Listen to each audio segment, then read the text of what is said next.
Now this is your you have, Elijah, you have 2 movies here that you're producing to kick off your company, which is called Spectrevision. Spectrevision, yeah. And what is it about? I mean, it's dedicated to horror movies primarily, correct? Effectively, yeah, that was the idea. You know, when Josh and Daniel and I, my producing partners, became friends, we sort of realized that we had a shared mutual appreciation for horror film. And I had been wanting to start a production company, and it kind of occurred to me that it would be sort of wonderful to start a production company that focused on horror films, but the kind of horror films that we love, that are sort of less reliant on exploitable elements and a little bit more on character and story. And as we've kind of travailed this path, it's sort of expanded into sort of other genre as well. But our main mission is kind of to try and push the boundaries of what one considers a horror film, which is kind of an exciting prospect. What are those boundaries? I don't know what one typically thinks a horror film is. I mean, this film, A Girl Walks Home Alone at Night, which premieres tomorrow, is a black and white Iranian vampire western. That in some ways, it's a vampire film, but in some ways it's also a love story as well. I mean, look at something like Let the Right One In. If you remove the vampire elements from Let the Right One In, it's the story of a childhood friendship. Right. And I think that's interesting, kind of just sort of pushing the bounds of, again, what one considers what a horror film is supposed to be. It's a pretty marginalized genre. It is. Like, it's sort of been, well, put off to the side. And it also has a bad rap, I think, horror films. You know, there's a great documentary on the Exorcist DVD where both William Peter Blatty and Friedkin are adamant that The Exorcist is not a horror film, because in their mind, a horror film is a schlocky slasher. And of course, The Exorcist is a horror film. Yeah. So I think everyone has it has different connotations, and it kind of gets a bad rap, I think. Well, what does, for the rest of the cast, what does horror mean to you? I mean, have you done horror before, and how did this compare to what you think of?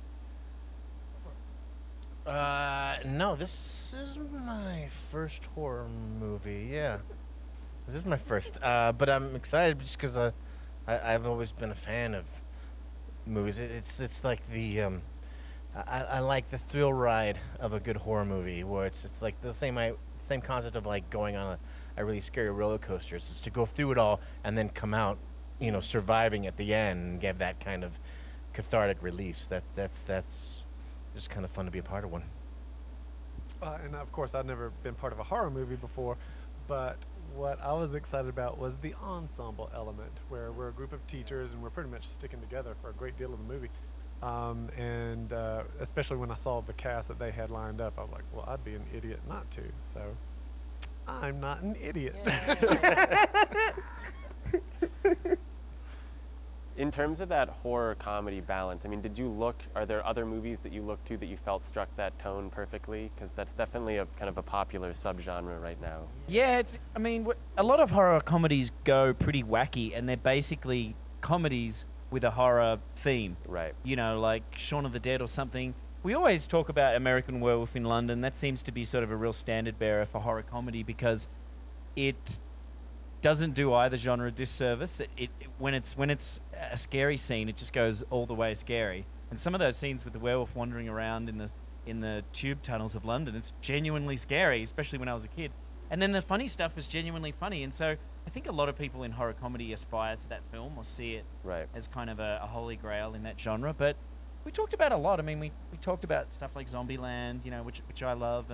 But the tone for this is different. I remember we early on watched a ton of stuff, and we were like, and this tone is I think drier in a way. We wanted to dry out the comedy, so it's much more wry, I think, and it's and a different, just a tonally different from those movies. Even though those movies are great, it just felt like that was the wrong tone for this script.